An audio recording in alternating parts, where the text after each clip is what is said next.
Hi, and welcome to this finance lecture. We will talk about options, and my name is Anders. So just some quick repetition from last time. We said that an option was a derivative security, and that was because the price or the value of the option was derived from one or more underlying securities or assets. We also said that an option was an agreement between two parties where the seller of an option is called the writer, and to write an option is also called to go short an option. And the buyer of an option was called the holder, and to hold an option was also called to go long an option. And we said that the holder purchases the option from the writer and pays a premium for this option. The premium is also called the market price. So the call option gives the holder the right to purchase an underlying asset at a certain price by a certain date. And the put option gives the holder the right to sell an underlying asset at a certain price by a certain date. And we said that the strike price was the price at which the holder can purchase or sell the underlying asset. And the expiration date or the exercise date was the last day that the options could be exercised. A European option can only be exercised on the expiration date, but the American option can be exercised on or before the expiration date.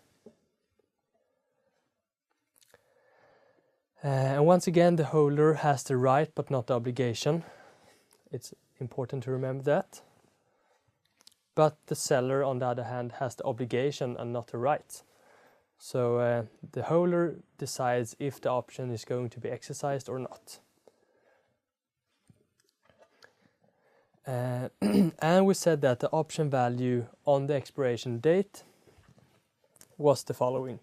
For the holder, the call option was worth the maximum of the strike price. The maximum of the spot price minus the strike price. Here's the spot price and here's the strike price. And the put option value was the maximum of the strike price minus the spot price, or 0. For the writer, on the other hand, it was minus the maximum value of the spot price minus the strike price, or 0, for the call option, and minus the maximum value of the strike price minus the spot price, or 0, for the put option. So we could see that the value on the expiration date for the holder is at worst 0, and the value for the writer is at best 0. So now to some new stuff. And we can represent the option payoff or the option value in diagrams. So if we take, in this case, a call option, it looks like this. If we have a strike price of 60 and the spot price is below 60, the option is not worth anything, because if we have the right to buy something for 60 that is worth perhaps 40, we will obviously not use the option and it's therefore worthless. But when the price increases above 60, we have the right to purchase something for 60 that costs perhaps 80. Then we will gain 20, as you can see here. So the call option becomes valuable when the price of the underlying asset increases above the strike price. And if we take a look at the put value instead, or once again for the holder, and once again the same strike price. If the value is above 60, and we have the right to sell an asset for 60 that is worth perhaps 80, we will not sell it for 60, so we will not use the option, and hence it's worthless. But when the price falls below 60, we have the right to purchase something for 60 that is worth perhaps 40. so we gain 20. And if we take a look at the option value for the writer, we can see that in the call option case,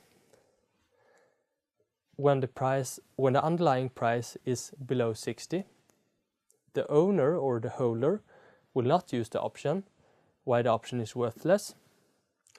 But as the price increases above 60, the holder will use the option and will gain, hence we will lose.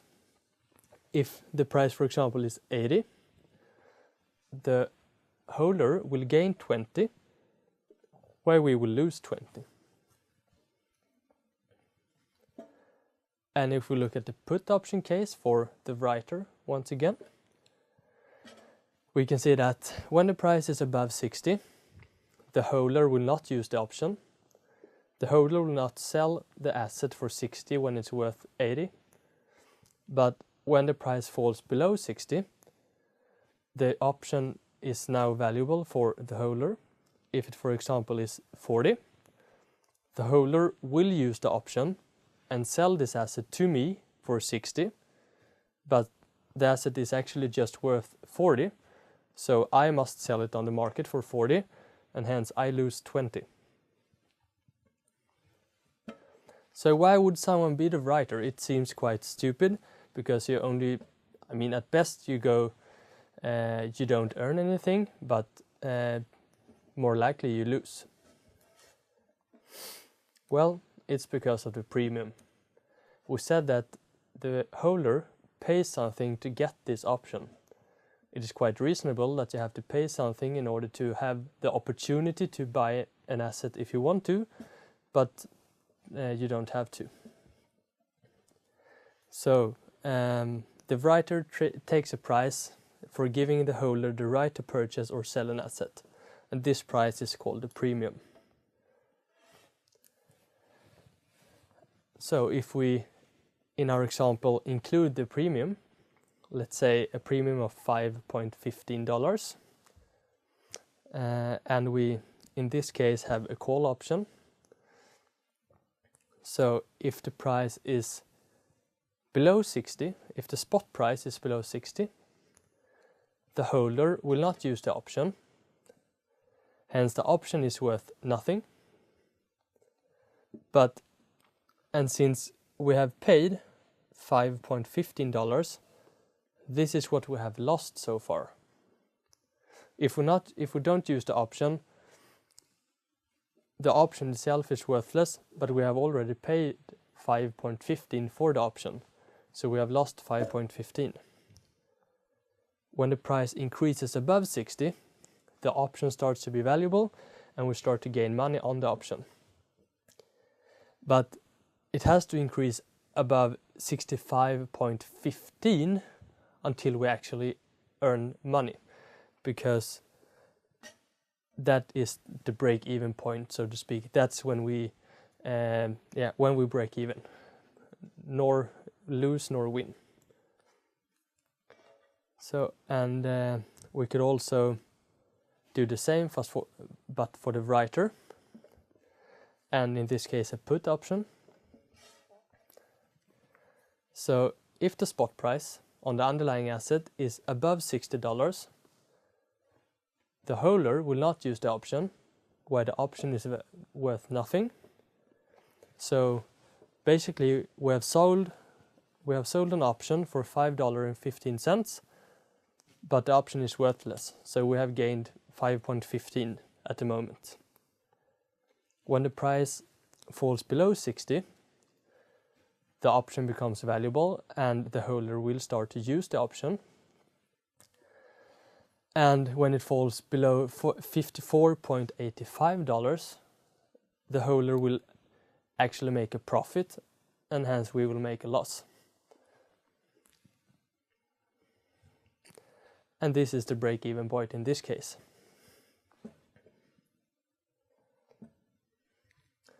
So on the exercise dates, as we have seen in the examples, an option contract is a zero-sum game.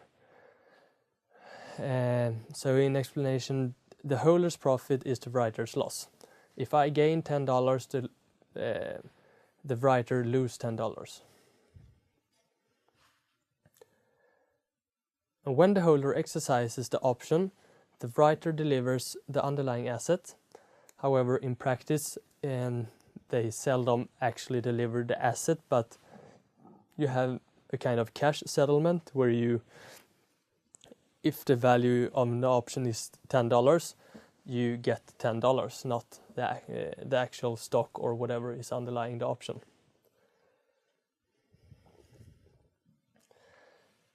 And it is only the writer and the holder that are affected on the exercise date, not the company not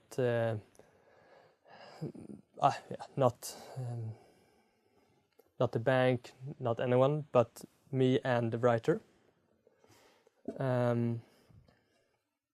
So, for example, if I have a call option on 1 barrel of oil with a strike price of $75, when the current price is $100, I and the writer, probably the bank, will be affected in the following way.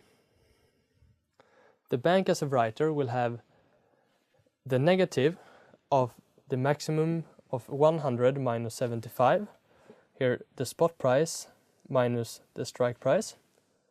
So the spot price was 100 and the strike price 75, which is 25. So the bank has minus the maximum value of 25 or 0.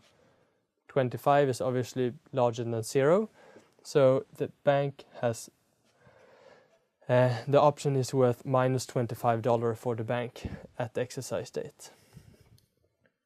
For me as a holder, the option has the value, the maximum of the spot price minus the strike price, or 0. In this case, since the spot price is 100 and the strike price is 75, I gain $25.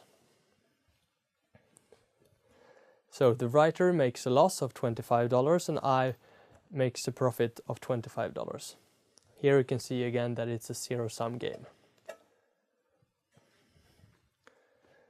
So we also have to take into account the risk of options, because options tend to be a lot more riskier than stocks. And this is because a small change in the stock price leads to a large change in the option profit. We will see this in an example. So we can assume that a stock that is worth $100 today can be worth either $99 or $101 tomorrow. The stock can thus increase or decrease 1%. Let's assume this is the case.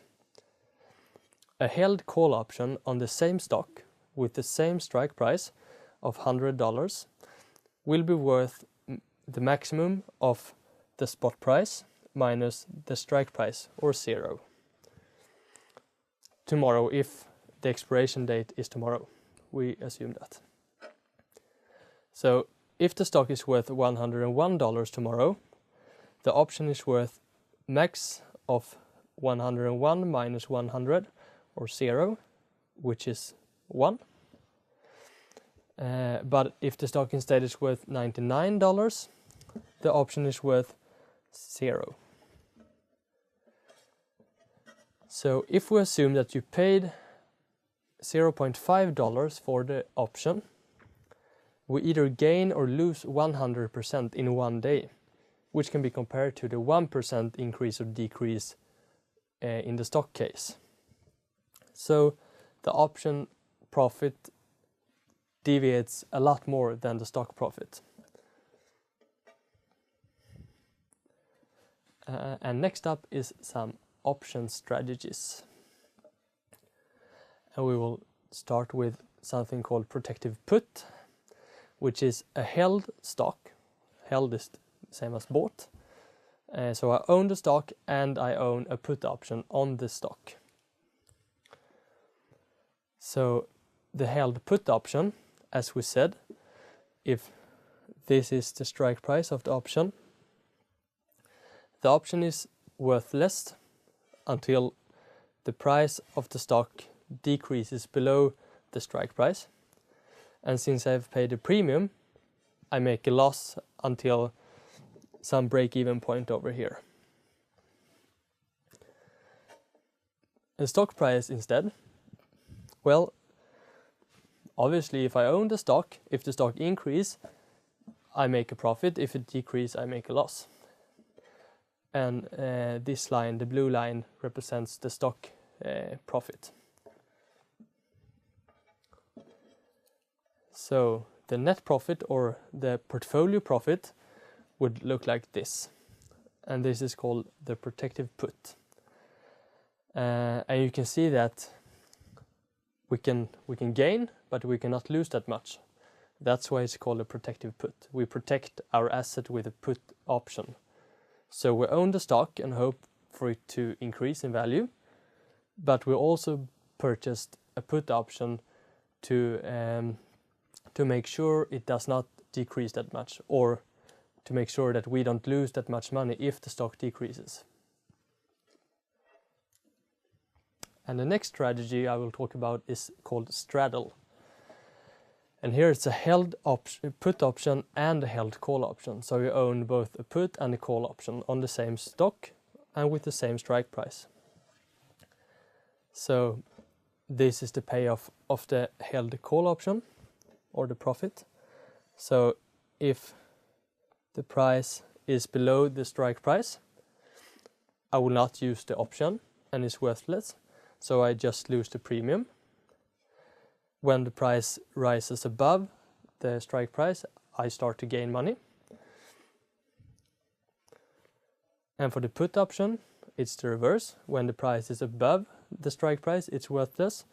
But when the price falls below the strike price, I start to earn money. So the portfolio will have the following payoff diagram. And so you can see that basically you want the stock to increase or decrease a lot. This is a way of, you can say, gamble on volatility or deviation in the stock price. So it doesn't care about whether the stock increases or decreases. What matters is that it does it a lot. And this might be one strategy. We also have a time value of an option.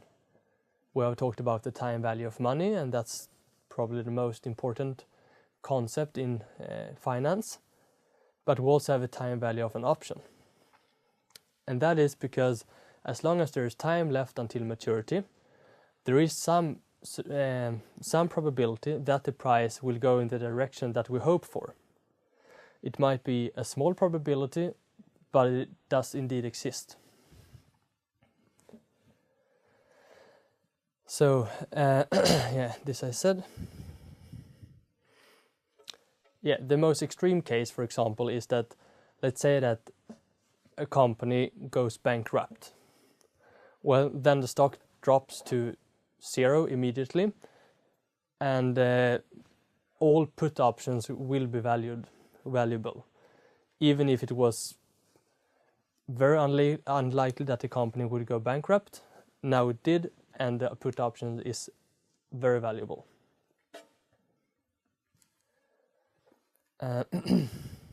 So the time value of the option is the difference between the price on the market, so what the option would cost if I purchased it on the market, and its value if the exercise date would be today, the intrinsic value. So if I could, or if I would exercise the option today, that would be the intrinsic value.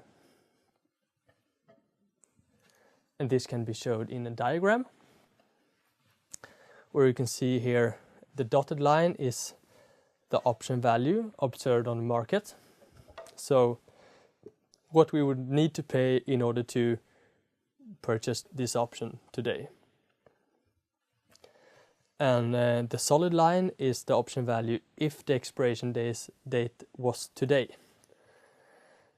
And you can see here that it is some difference, and the time value is the difference between these two curves.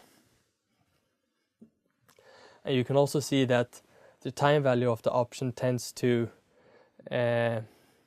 be closer to, or the time value of the option decreases when time to maturity is shorter, which is perhaps not very surprising. If it's 10 hours until the option matures, perhaps it's not very likely that the stock increases or decreases a lot. If it's 2 weeks left, it's definitely more likely. So let's take an example. You have written a call and a put option on the same underlying stock and with the same strike price and expiration date. The current spot price is equal to the strike price. When will your portfolio generate a positive cash flow on the expiration date? Well, we can just reason. We are the writer in this case, so and I've written a call and a put option. So we can start with the call option. First of all, we know that the formula for valuing a call option, I'm just going to change the color here, is minus the maximum value of the spot price minus the strike price, or 0. So if the spot price at the moment is higher than the strike price, the holder of the call option will use it and make a profit. Hence, this one here is greater than 0, and I will make a loss. Since if the holder makes a profit, I make a loss. If it's instead is the case that the spot price is below the strike price, and this is below 0, well, then the maximum value of something less than 0 and 0 is 0. So then I nor make a profit nor a loss. So we can conclude that the call option is either worth nothing or has a negative value for me. So I will never get a positive cash flow on the expiration date from the call option. And if we look at the put option, it was minus the maximum value of the strike price minus the spot price and 0. So if the strike price is above the spot price, hence this is over 0, then then the holder has the right to sell something for a price that is above the market value. This person will use the option, and we have to purchase this asset at a price above market price. Hence, we lose money. And the second case, if this instead is below 0, if the strike price is below the spot price, then the option holder will not use the option, and the option will be worthless. So in both cases, we will never get a positive cash flow on the expiration day. So both options are either worthless or worth something for the holder, hence it's a loss for us. And a summarizing example. So a stock costs 120 today and can at the expiration date be worth either 110 or 130. What will be the value of a put and a call option for the holder as well as the writer if the strike price is 120? So we can start with perhaps the call option for the holder. Well, a call option, I have the right to purchase something, in this case a stock, So I have the right to purchase the stock for $120 when the spot price, the price at the market, is $110. I will obviously not buy it for $120 when it's worth only $110. Why I will not use the option? The option is worthless. If the spot price instead is 120, well, I can use the option, but it doesn't matter because I can buy the stock with the option or without the option. It costs the same. So it's worthless. If the spot price is 130, well, then I have the right to buy something for 120 that is worth 130. Then I gain 10. Because I can buy the stock with the option for 120 and I can immediately sell it on the market for 130. Why I gain 10. And if we take a look at the put option for the holder once again, if the price or the spot price is 110 and I have the right to sell this stock for 120, it will be worth 10 because I have the right to sell the stock for 120 when the price is actually just 110. So I gain 10. If the spot price instead is 120, then I can sell it on the market for 120, or I can sell it with the help of the option for 120, but it doesn't matter, so it's worthless. And lastly, if the price is 130, I can sell it on the market for 130, or I can use the option and sell it for 120. Obviously, I will not use the option since I can sell it more expensively on the market. Why I will not use the option, and it's worthless. So let's go to the writer instead and the call option here. So if the spot price is 110, the holder will not use the option since he or she can buy this asset cheaper on the market. And since it's worth nothing for the holder, it's worth nothing for the writer. And if the price is 120, well, we don't care about whether the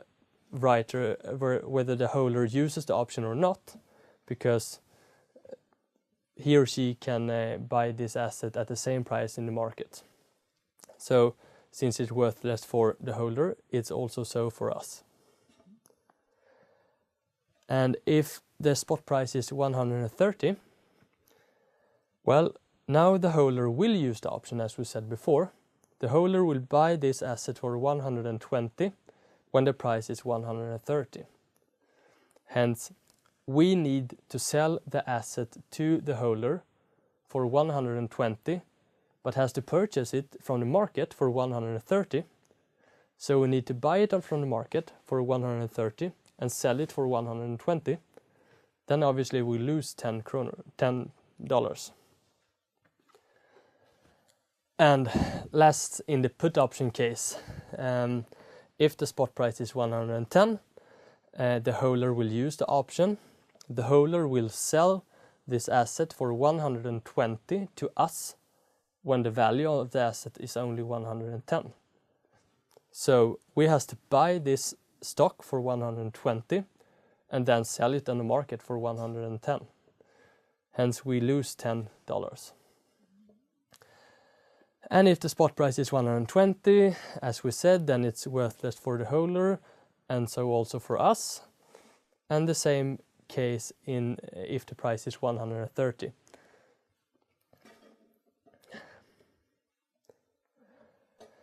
Yes, so that was the summarizing example, and we go to the summary of this lecture.